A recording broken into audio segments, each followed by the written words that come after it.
صاحب جشن جناب جمال اظہر صدیقی صاحب، مہمان خصوصی جناب عثمان صاحب، آج کی اس محفل کے ناظرین ڈاکٹر سفیان احمد صاحب، شفیق احمد صاحب، ہمارے محترم رئیس صدیقی صاحب، سعید بھائی اور جناب اکمل نذیر صاحب اور تمامی معزز حاضرین، میں اپنی گفتگو یہاں سے شروع کرتا ہوں کہ آج کے اس نامساعد اردو کے نامساعد حالات اور بدحالی کے دور میں کسی شاعر کا اپنے کلام کو شائع کرانا، اسے کتابی شکل دینا اور لوگوں تک پہنچانا، میں سمجھتا ہوں کہ اردو کی اکھڑتی ہوئی سانسوں کو آکسیجن فراہم کرنا ہے، یا یوں کہہ لوں کہ اردو کی ڈوبتی ہوئی نبضوں کو قطرہ قطرہ خون جگر چڑھانا ہے۔ گنجینا اسی سلسلے کی ایک کڑی ہے جو ایک بھائی اور 3 بہنوں کی مشترکہ شاعری کا خوبصورت مجموعہ ہے۔ میں اس کتاب کے تخلیق کاروں کو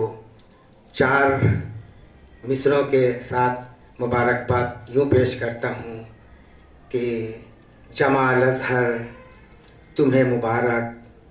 تمہاری بہنوں کو بھی مبارک۔ جمال اظہر تمہیں مبارک، تمہاری بہنوں کو بھی مبارک کہ جن کی تازہ ترین غزلوں کے ساتھ ابھرا سخن تمہارا۔ جمال اظہر تمہیں مبارک، جمال اظہر تمہیں مبارک، تمہاری بہنوں کو بھی مبارک کہ جن کی تازہ ترین غزلوں کے ساتھ ابھرا سخن تمہارا، کہ جس کا گنجینا نام رکھا جو 4 لہجوں کی روشنی ہے، کہ جس کا گنجینا نام رکھا جو 4 لہجوں کی روشنی ہے، اندھیرے چہرہ چھپا رہے ہیں کچھ ایسا چمکا سخن تمہارا، کہ جس کا گنجینا نام رکھا جو 4 لہجوں کی روشنی ہے، اندھیرے چہرہ چھپا رہے ہیں کچھ ایسا چمکا سخن تمہارا، کچھ ایسا چمکا سخن تمہارا۔ بس اس سلسلے سے میں کو آگے بڑھاتے ہوئے اپنی غزل کا ایک مطلع اور چند شعر اگر اجازت ہو تو پیش کروں۔ عرض کرتا ہوں بطور خاص اکمل بھائی مطلع سماعت فرمائیں کہ غزل بھی، شفیق بھائی مطلع سماعت فرمائیں کہ غزل بھی اشک فشانی میں میں نے رکھ دی ہے، غزل بھی اشک فشانی میں میں نے رکھ دی ہے،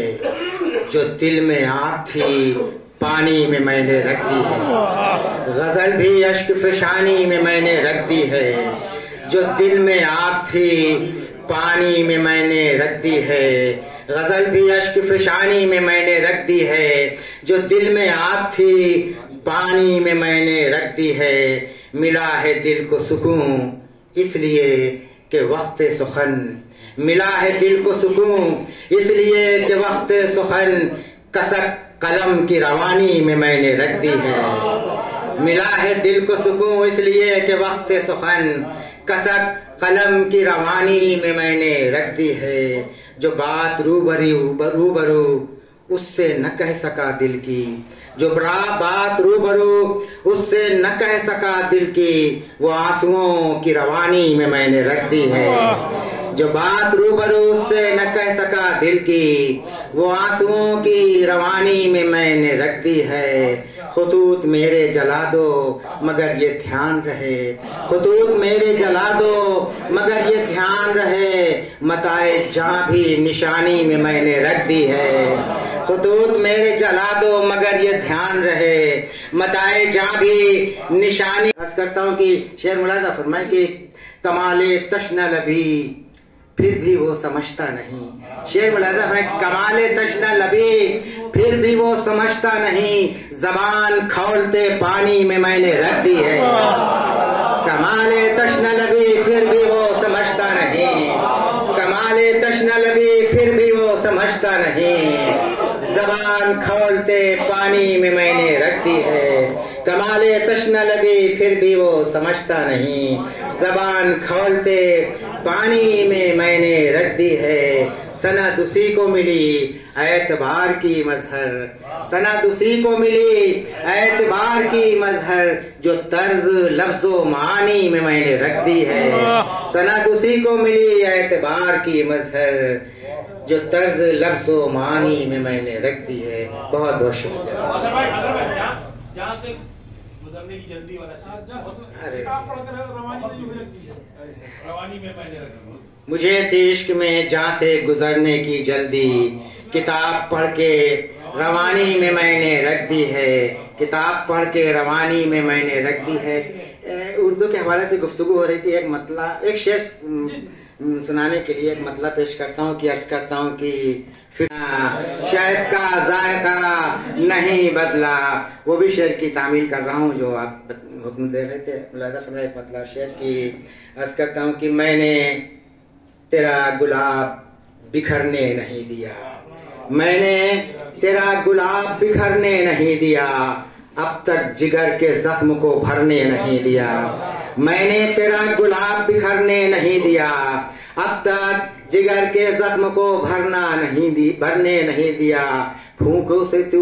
چلا ہے بجھانے میرا چراغ، پھونکوں سے تو چلا ہے بجھانے میرا چراغ، یہ کام آندھیوں کو بھی کرنے نہیں دیا، پھونکوں سے تو چلا ہے بجھانے میرا چراغ، یہ کام آندھیوں کو بھی کرنے نہیں دیا، اب تک تو کھیل ختم تھا میری حیات کا، سچ کہہ دوں تیرے عشق نے مرنے نہیں دیا، اب تک تو کھیل ختم تھا میری حیات کا، سچ کہہ دوں تیرے عشق نے مرنے نہیں دیا۔ اور جس شعر کے لیے حکم دیا ملاحظہ فرمائے کہ دریا میں نے پیاس کا رستہ بنا لیا، دریا میں نے پیاس کا رستہ بنا لیا، آب رواں کو جس سے گزرنے نہیں دیا، دریا میں نے پیاس کا رستہ بنا لیا، آب رواں کو جس سے گزرنے نہیں دیا، اب تک تو کھیل ختم تھا میری حیات کا، سچ کہہ دوں تیرے عشق نے مرنے نہیں دیا۔ بہت شکریہ۔